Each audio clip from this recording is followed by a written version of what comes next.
champion pool, and he will lock in his Gragas. A long time comfort for Zeus. He's been playing it ever since he first joined the LCK, even in some of his debut appearances. And into attack matchup, it's something that he can feel very confident and safe in. Again, offers more disengage when complemented well with both the Renata and the Azir, along with adding to the pick options that they have, thanks to the flexibility of the Gragas ult. Yep, completely agree. And I love it specifically into Kanavi Bel'Veth. When you're playing against JDG, you're always looking to answer Kanavi. He's the focus, and multiple forms of interrupt are so powerful versus champion. You need to have something to interrupt the E from this champion. If you can get rid of that damage reduction, it does not operate anymore in team fights. And Gragas bringing multiple interrupts, I think is a really good answer. Even though you're used to seeing Zeus, we want him on this big carry pick. What's he gonna do this time around into the tank top lane? Love this pick because multiple forms of CC. Now time ticks down. This could be the last time these two coaches shake hands. Bengi on stage with T1, with Faker for every one of those World Championship victories. Maybe on his way to his own fourth in a new role as head coach. Spent a split playing in the LPL, came back to T1 of the coaching staff. Has done so well with this team. Is this the last time these teams meet? The first and last time these two orgs go head to head. JDG, the last hope of the LPL. For 4 years in a row, the LPL made the World Finals. A different team each time. JDG, the most unlikely of candidates. 369, cut from top esports. Hope and Missing, cut from their relative teams as well. JDG signed them, win the summer split, and now the last hope of their country. Need to win 2 in a row. Let's see if they can usurp T1. Right now leading the series. They're looking to get early information on the bot side of the map, making sure that the bot lane 2 versus 2 has a little bit more control. We've been seeing Guma and Carrier be hyper-aggressive in the bot lane 2 versus 2, sometimes to a fault, where they have been killed in the 2 versus 2 by Hope and Missing. What I think is scary about this Jhin and Karma lane is it does have a lot of power in its straight-up 2v2 with the amount of poke and damage, especially with that 4th shot from the Jhin. Yeah, what you get when you invest in this lane for JDG is way, way, way more safety for your bottom lane. It's double poke, as you mentioned. It's also, Jhin is one of the AD carries that can start with Boots Potion. Very rare. So much more sustained with the extra potion down there for him in case he gets the worst of the trades. Because let's be honest, what we've seen in this series is the T1 bottom lane that was promised. They were prophesized, they were talked up as being the best bottom lane in the world. And they only lost that title due to some underperformances in summer, but it's really nice on the world stage to see Gumayushi and Keria truly living up to some of that hype. And it really has been in the team fights where we've been seeing Guma really step up alongside Carrier. Of course, you don't want to take anything away from the support of T1. The fact that he went deathless for so long in both Game 1 and Game 2, his Nami was phenomenal. Now we'll finally get to see him on something a little bit different alongside Guma and see how much of an impact they can have in this game, as they are getting pushed in these early levels, kind of as we expected in the 2v2 matchup. Yeah, and we've seen him already with some, I would say, game-winning Renata ultimates in this tournament. See if he can bring that aim, the double poke. Cleanse Ignite versus Cleanse Ignite.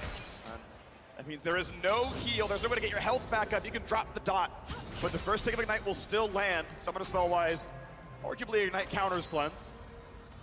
And throughout the series, we have been seeing... Flash, handshake back, trying to burn him down, and he will drop the T1 bottom lane. Continues to dominate.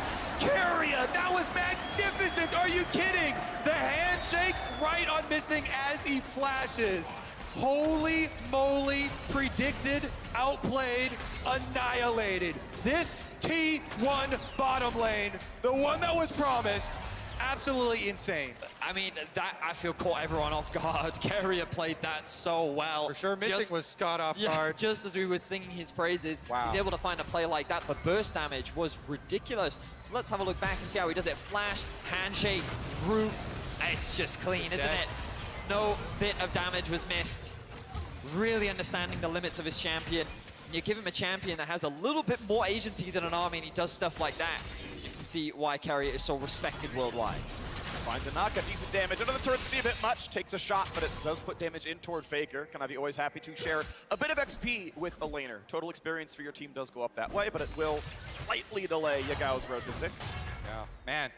Keria flashing in for the point blank handshake, just knowing there's not going to be a response and a return visit now. Owner is down here. Keria moves in again. Hope has cleanse, Hope has flash. Keria gonna hold on to it. There we go, gets away from both skill shots at once. Not gonna find the poke back either.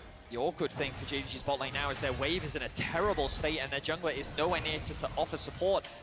T1 know that Kanavi is top as well, and the fact that JDG's bot lane can't get control of the river, Missing has to contest this bush to make sure that the jungler has gone back to base. Now they can actually walk up and contest the wave. That could have been a lot worse for the bot lane of JDG. Playing towards the top side has not worked thus far for JDG. Let's see if it does this time around as Owner comes over to cover Zeus on this big cannon wave that's coming into him. It's a big farm lead for 369, but you're right, only in the Jax game did the top priority turn into a win. And Sejuani, not exactly a carry, though really good damage out of Yagao. 100 health left on the Faker, able to eat back in. Owner now spotted on the Viego.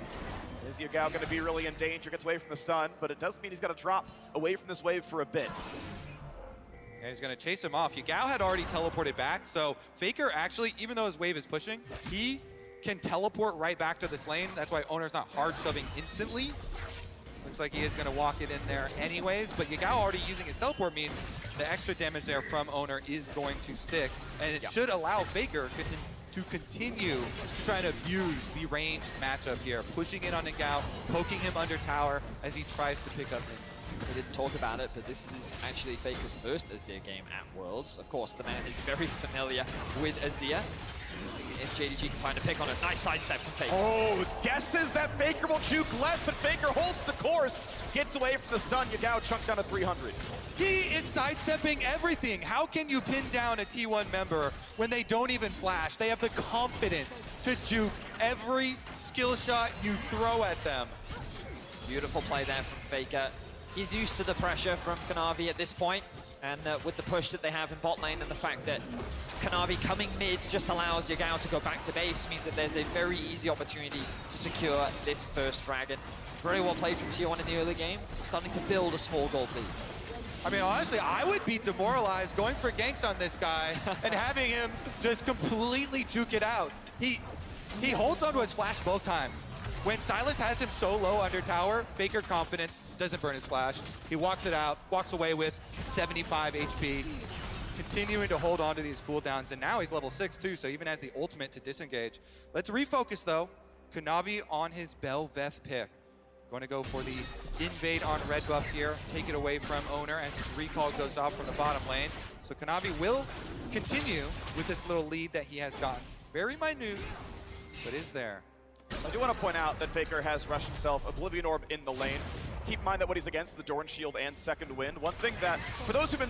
Hold on, we got to play on the bottom side. The flash away from the handshake. Keria does not have flash. They're going to guarantee the kill, and Hope is going to claim one. You can see the game now back within a 200 gold spread. That's a 3-6-9 gank. He's saying, you know what, last game, I got a lead, I wasn't able to impact the rest of the map. This time he's saying, I'm level 6, I'm ganking bot, boys. They moved the Silas up to top lane so that he can now rotate over to mid. Kanavi is now here as well. I don't expect them to get the kill onto Faker, but great map movement there from JDG. That caught T1's bot lane completely off guard. Exactly, Vedius. It's the rotation of mid lane up to top to get the pressure there, top lane down to go for the gank, and then jungle comes in so they don't lose out on any minion waves while still allowing 369 to try and 1v9 again. He's like, there's a fire on bottom side. I want to go clean it up. Good ward there, really good control ward. Owner was suspicious of JDG hovering in that top side river, but they will spot it out and no fight will ensue. Pretty important thing that pro junglers do on the Viego is the view range of their sweeper is larger than the view range of someone else seeing you while camouflage. Yeah, we had the vision difference anyway, and it's like, yep, can't see me. All right, someone's there. Cool, ward, walk out. No danger here. We've now got the Herald play available. It's 8 minutes in, both teams trying to fight for it. The patience runs out. No one's killing it yet. So the objective is slow to secure, which gives time for JDG to push out top and mid wave.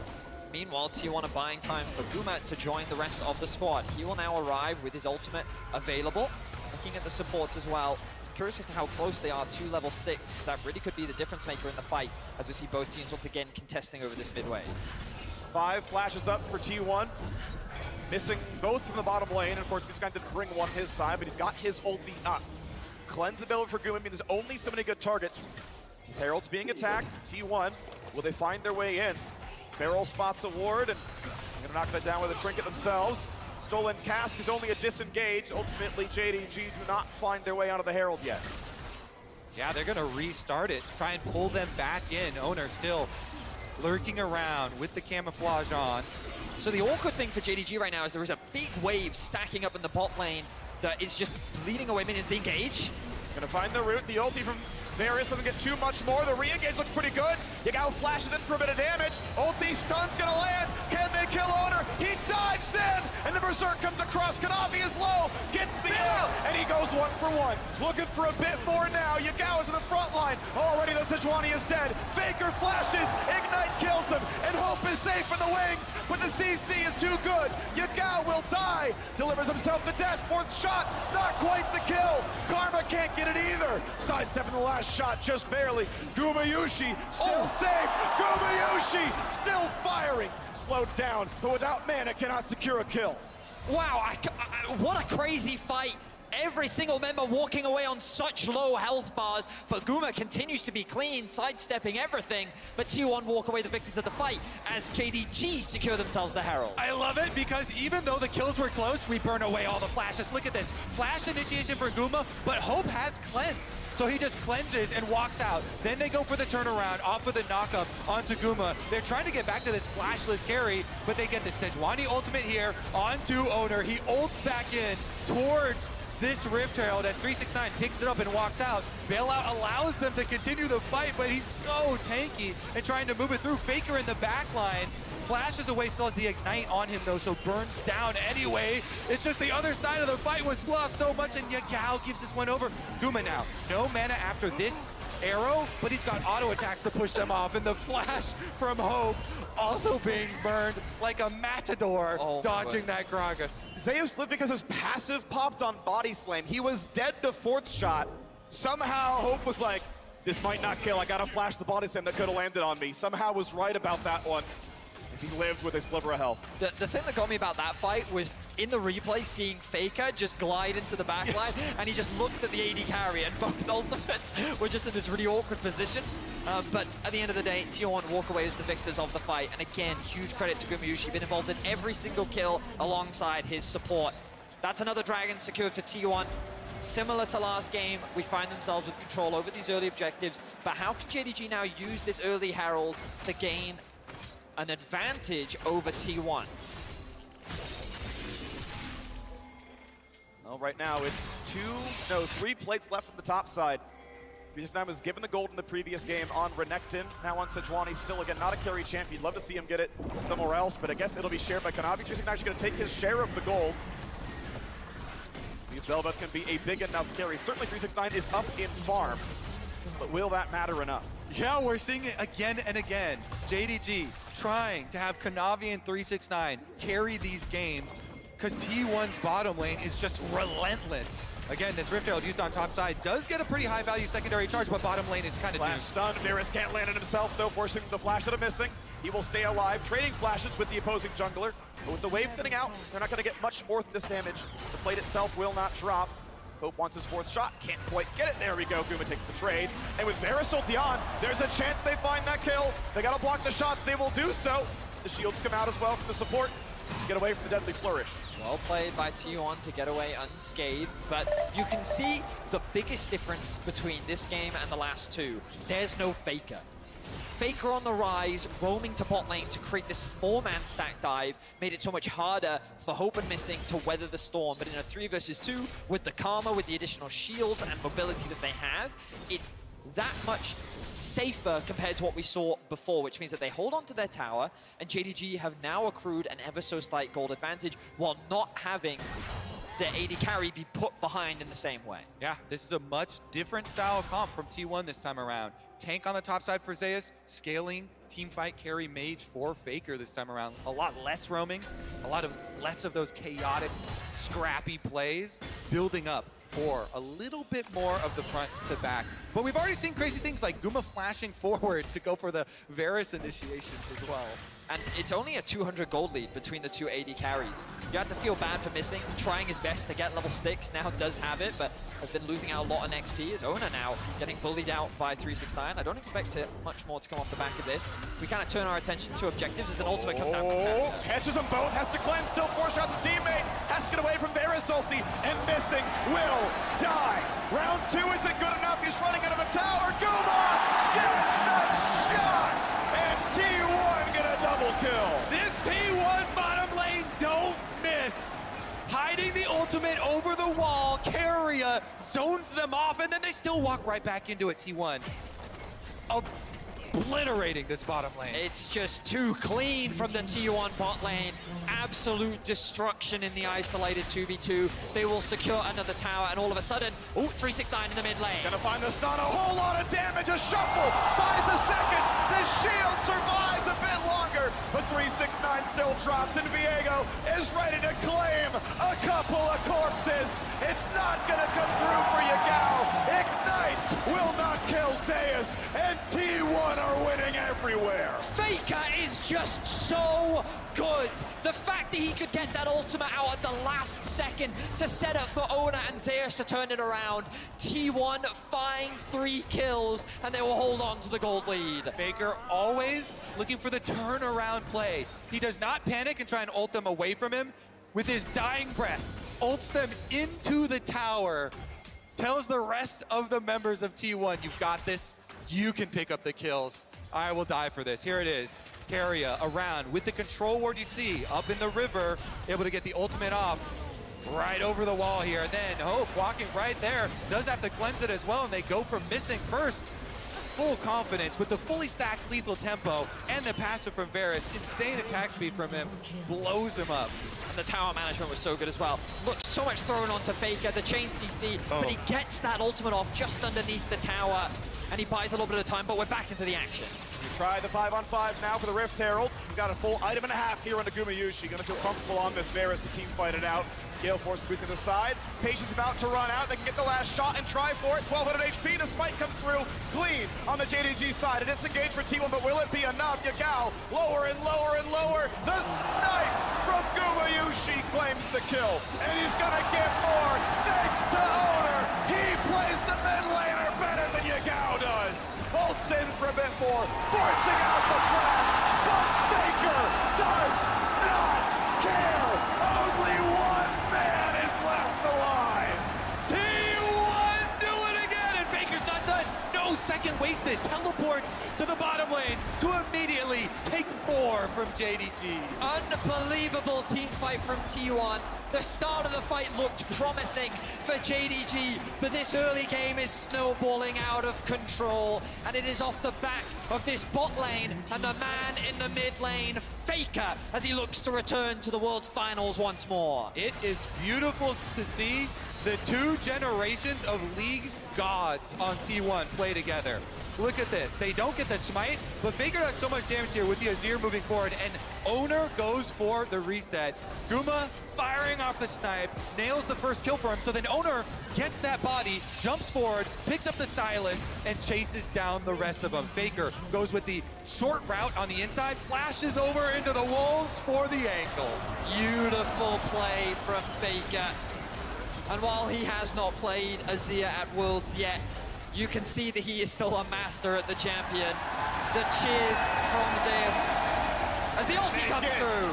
Another 369 finds death number 4, but the re-engage from Belvet is almost enough, but it is not. Faker in the mid lane, the unkillable Demon King rebuilds his throne with the skulls of his enemies. A 5-for-1 and a dragon after. JDG are completely aced 18 minutes into the game. T1 are playing with nothing but confidence as they rip apart the last hope of the LPL. Faker's never been eliminated by an LPL team, and he sure as hell is not going to start today. What an incredible performance. T1 seem to have only gotten better and better from game to game. JDG have put up a strong fight, but here in Game 4, it is nothing but the T1 show. And we have to give so much credit. We sing the praises of Faker, we sing the praises of Gumayushi, but Carrier's ultimates have been unbelievable in these team fights, hitting 3, 4, 5 members consistently. And the plays that he has been making in the 2 versus 2, he's been involved in 15 of the 18 kills. Absolute beast for sure. Here's a look at the engage, and Zeus, immediately they go straight for frontline. They knock back the Sejuani, and because of the comp this time around, it's easy for them to finish that out. Faker then goes around the back. Nobody's getting out of here. It's like Faker from the back, Gumayushi from the left, Ona from the front. They're being flanked when they just shouldn't be. The focus on his face. He knows that this game is his. Gonna find an engagement in the tower. Owner, though, able to get away with his ulti, staying alive, still has the flash. Good damage to the front side, though. They could kill Zeus. They could go for more. Here comes the Berserk, and even JDG is gonna kill JDG. The T1 reinforcements arrive, and it's a 4-0. They can't even kill off the Gragas. He was so low under tower. Almost goes down, heals off his passive, then gets the bailout from Carrier. My goodness, this T1 team, they are marching straight towards finals. I respect the resilience of JDG. They are doing everything in their power to come back into this game, but T1 are just too strong. They will secure a Baron on spawn, and they're looking to make their way back to the World Finals.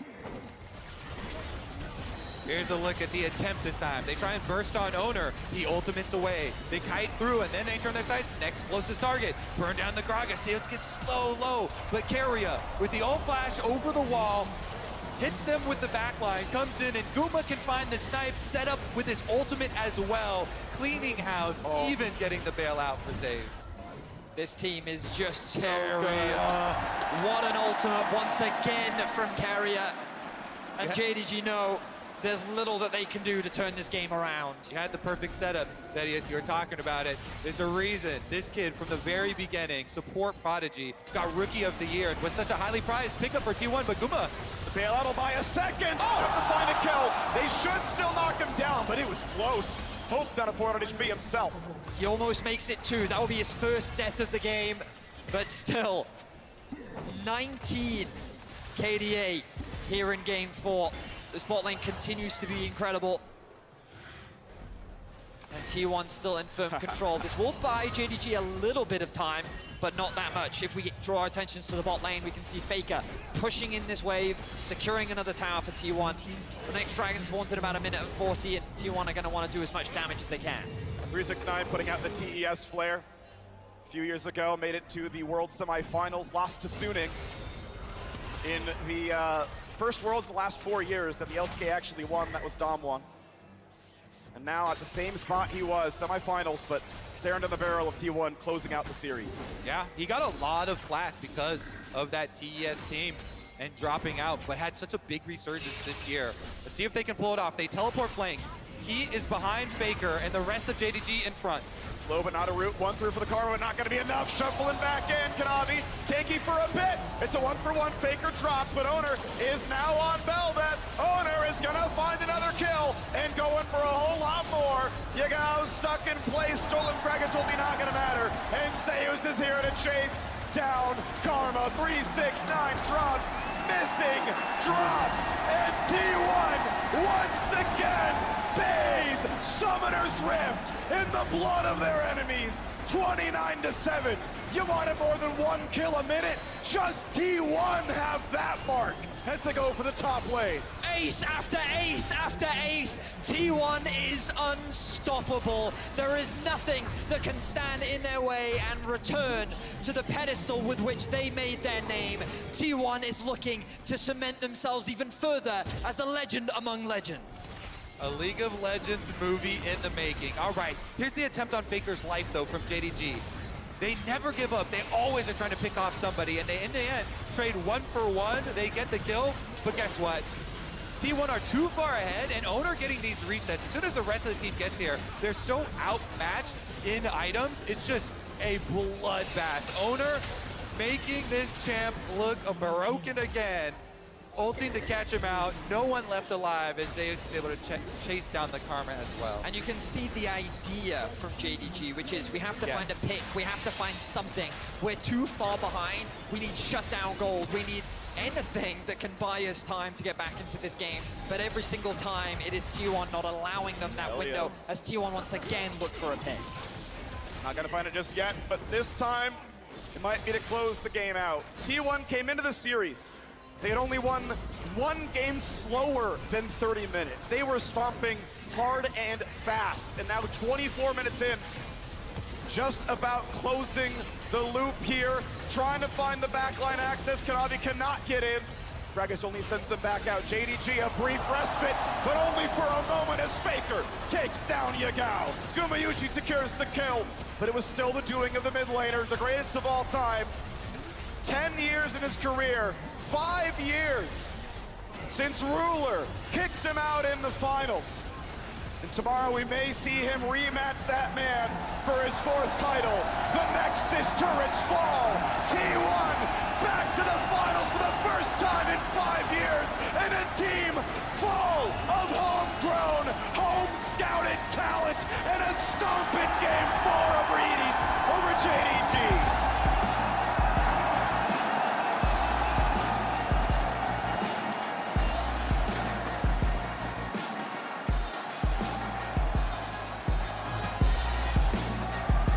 What an arc for this T1